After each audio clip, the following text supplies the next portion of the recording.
한마디로 말하면 없다고 말할 수가 있는데요. 사실은 기독교를 새롭게 하기 위하여 예수 이야기를 해야 할 만한 신학자들이 좀 있긴 했지만 그런 분들은 기독교에 대해서 정이 떨어져서 사실은 기독교를 떠나버렸어요. 최근에도 제가 존경하는 영국의 캠브리지 대학의 단 큐핏 같은 신학자들이 있습니다. 그런 분들은 영국 성공회를 무진장 아꼈는데 지금 80세가 조금 넘었는데 한 10년 전에 제가 알기로는 한 10년 전에 영국 성공회를 떠나버렸어요. 그래서 따라서 남아있는 신학자들 중에는 예수 르네상스를 외치는 사람들이 제가 역사학자가 아니라서 모르겠지만 없다고 저는 생각하고 있습니다.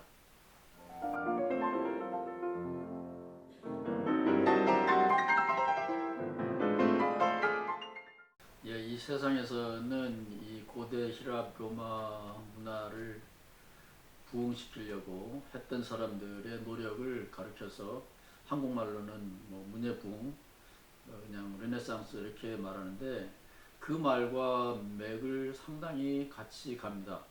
르네상스가 결국은 신중심적인 중세 사고를 거부하고 인간 중심적인 사고를 펼쳐나갔다라고 할 수가 있는데 제가 예수를 회복하고 반면에 예수를 통하여 신중심적인 기독교가 아니라 인간중심적인 기독교로 전환해야만 이게 본래의 예수 정신이고 바울 정신이고 이것이 오늘날 지구 문명에도 도움이 된다.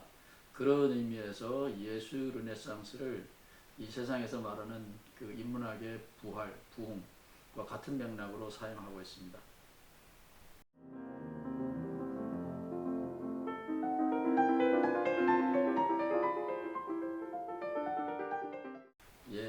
우리가 하는 말이 어떤 대척, 대립, 대조되는 반대 개념이 선명하지 않다면 우리가 쓰는 말도 또한 선명하지 않기 때문에 이건 꼭 짚고 넘어가야 되죠.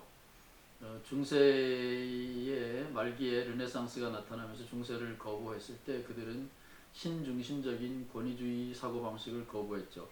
이 예수 르네상스의 대척점도 기독교 안에서 지금 하나님이라는 개념 중심으로 신앙생활을 하고 있고 그 말은 굉장히 권위주의적으로 사용되고 있고 이 권위주의적인 신개념 중심의 종교의 덕을 입고 있는 사람들, 소위 성직자 계급도 있지만 절대다수를 차지하고 있는 신도들의 입장에서 보면 이거는 굉장히 나쁜 패러다임이라고 볼 수가 있죠. 그래서 신중심적인 사고방식, 그 다음에 예수께서 애쓰셨던 하나님의 나라의 지상 도래, 이 세상 중심이 아니라 사후의 세상 중심의 신앙생활, 이런 것도 크게 우리의 대척점이라고 말할 수가 있고 한국에만 있는 거라고도 볼 수가 있는데 한국에서부터 근원이 돼서 동남아, 중국, 남미에 퍼지고 있는, 번져나가고 있는 이 번영의 신학, 성공의 신학, 이거는 십자가를 지신 예수의 신앙을 회복한다면 상상할 수도 없는 완전히 반대되는 개념이죠. 이런 것들, 신중심적인, 사후중심적인 번영, 성공중심적인 신앙생활, 이런 것들은 예수 르네상스 패러다임에 완전히 대립된다라고 볼 수가 있습니다.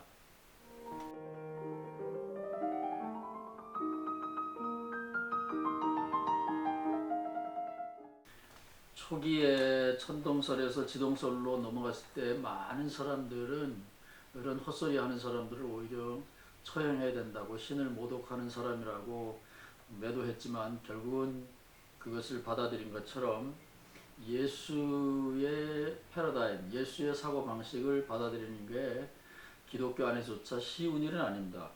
그러나 마가복음에 나와 있듯이 예수님은 아주 극명하게 안식일, 신중심적인 시스템, 그 안식일이 좋기는 하지만 이게 사람을 위하여 있는 것일 때 좋은 것이다.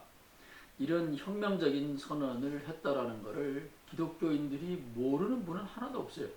그럼에도 불구하고 예수를 믿는다고 말은 하지만 예수의 중심 사상, 안식일조차도 사람을 위하여 있는 것이다 라는 이런 사상을 모르고 있으니 평신도들은 이 지금 신중심적인, 사제중심적인 신앙생활이 아니라 사람 중심, 평신도 중심의 새로운 신앙을 받아들이는 것, 주저하지 않고 이거를 받아들이는 것이 오히려 평신도들에게도 도움이 크게 된다고 봅니다.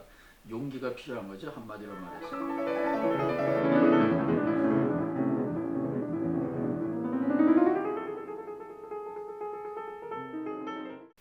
예, 이 르네상스라는 말이 세속적인 표현으로 말하면 부활에 해당하는 거기 때문에 이 르네상스라는 말을 사용할 때 우리는 성서에 많이 등장하는 부활이라는 단어를 함께 생각하는 것은 지극히 자연스러운 일이라고 볼 수가 있고, 또 기독교의 중심 사상, 매 일요일마다 우리가 하는 일은 예수의 부활을 다시 기념하고 축하하는 것이기 때문에 부활은 기독교의 핵심입니다. 근데 그 옛날 유명한 일화가 있어요. 불트만이라고 하는 실존주의 철학자요 신학자가 있었는데, 그가 부활을 안 믿는다는 소문이 들려서 신앙인들이, 교회의 중진들이 불트만에게 와서 질문을 했습니다. 선생님, 부활을 믿으세요? 불트만은 이렇게 대답했습니다. 어떤 부활을 말하는가요? 세상의 부활은 말하자면 백화점에 안에 있는 물건처럼 무진장 다양합니다. 야채 가게에 있는 야채처럼, 청과상에 있는 과일처럼 엄청나게 다양한데, 기독교인들은, 혹은 비전문가적인 기독교인들은 부활의 개념이 하나밖에 없다고 생각을 합니다. 그래서 부활이라는 말 개념에 대하여 정의하기 전에 나는 부활을 받아들인다, 안 받아들인다라고 말하면 함정에 빠지는 거죠. 근데 많은 사람들이 부활을 비성서적으로 오해하고 있습니다. 다시 말하면 진시황이 찾던 불로초, 개인의 수명의 연장, 혹은 죽은 세월호에서 희생된 내 아들, 딸의 회생, 이런 것이 부활이라고 생각하는데, 본래 성서적인 의미에서의 부활은 그런 게 아니고, 크게 보면 성서에도 여러 가지가 있는데, 크게 보면 요한계시록에 있는 부활이 가장 고전적인 부활인데, 거기서는 부활이 죽은 사람이 살아난다라기보다는 죽음을 몰고 오는 세력들, 권세들, 다시 말하면 죽음이라는 귀신, 무덤이라는 귀신, 그리고 거기에 재미있는 거는 바다라는 귀신도 나와요. 그러니까 이스라엘 사람들이 바닷가에 살았기 때문에 이 바다가 얼마나 무서운지 압니다. 저도 바닷가에서 태어났기 때문에 해마다 여름이 오면 샘과부들이 많이 생겨납니다. 그래서 물귀신이 얼마나 무서운지 아는데, 육지에 사는 사람들은 물귀신을 잘 모르죠. 그래서 요한계시록에 보면 마지막에는 바다가 없다, 바다가 없어진다, 이런 말이 있는데, 그것은 무덤, 죽음이라는 귀신, 바다라는 귀신, 물귀신과 함께 이 세상에서 억울하게 희생당하는 죽음이 다시는 일어나지 않는 새로운 세상이 온다. 그것이 요한계시록이 그리고 있는 지상천국입니다. 그게 이제 부활의 가장 고전적인 의미고, 저는 그런 부활을 믿습니다. 이 세상은 죽음의 세력이 난무하고 있는데, 이 죽음의 세력은 종식되어야 되고, 예수의 십자가는 바로 이 죽음의 세력과 더불어 저항하고 싸운 건데, 부활했다라고, 예수께서 부활했다라고 선언한 사람들은 바로 이 예수가 이 세상 죽음의 권세에 의해서 타살당한 것이 아니고 맞서서 장렬하게 산화했기 때문에 오히려 세상 권세를 무로 돌린 것이고, 그 자체는 승리였다. 저는 그렇게 예수를 이해합니다. 따라서 예수의 십자가, 부활, 재림, 승천, 재림, 이것은 네 개의 모티브지만 사실은 한 토막의 음악 작품이라고 생각할 수 있습니다. 즉 십자가는 신의 정의의 기준이고, 이 신의 정의, 십자가의 삶의 스타일이 이 세상을 다스리게 될 거고, 그렇게 되면 죽음의 세력은 없어진다.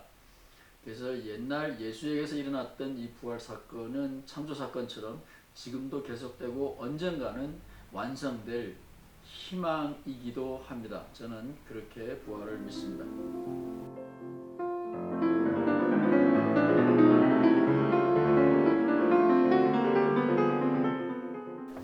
저희들이 기독교 신학을 배울 때 벌써 이제 30-40년 전에는 구약과 신약이 연속선에 있다.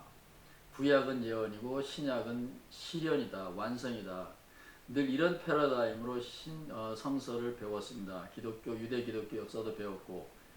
그런데 제가 바울 서신을 열심히 읽어본 바에 의하면 바울은 그 반대죠. 율법이라는 건 단순히 율법 조문만이 아니라 구약 성서의 전체의 핵심이 되는 사상, 체계를 말하는데, 바울 선생님이 갈라디아에서 확실하게 말한 것은 구약 성서의 시스템이 아니라 예수 그리스도라는 새로운 질서가 인간을 해방시킨다. 나는 그것을 체험했다라고 선언하는 소위 기독교의 독립선언문이 갈라디아서인데, 거기까지는 사람들이 압니다. 믿음으로 구원받는다.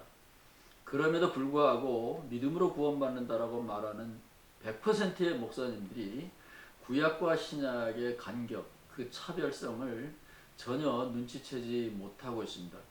이제 마가복음에 대해서는 전설에 의하면 마가복음을 쓴 사람은 베드로의 제자다.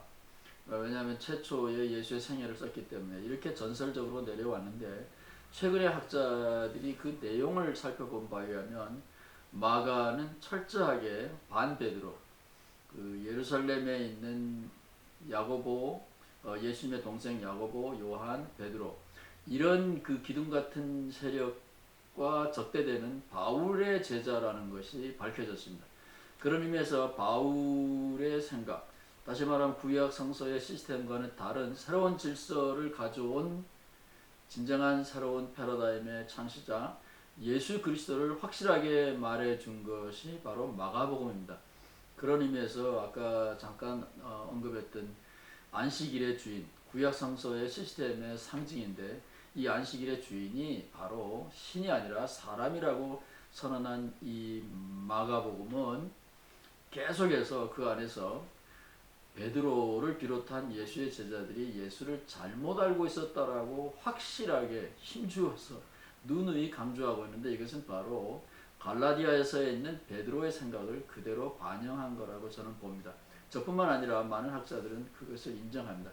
이런 의미에서 예수에 대한 바른 이해는 바울 서신을 읽고 마가복음을 읽으면 기독교는 새롭게 보이고, 그것은 바로 르네상스, 인간 중심적인 새로운 기독교의 생각으로 꽃 피어날 것이 확실합니다. 저는 그렇게 믿고 기대합니다. 에레모스 곧 광야에서 외치는 두 번째 소식을 들려주신 여러분께 진심으로 감사드립니다.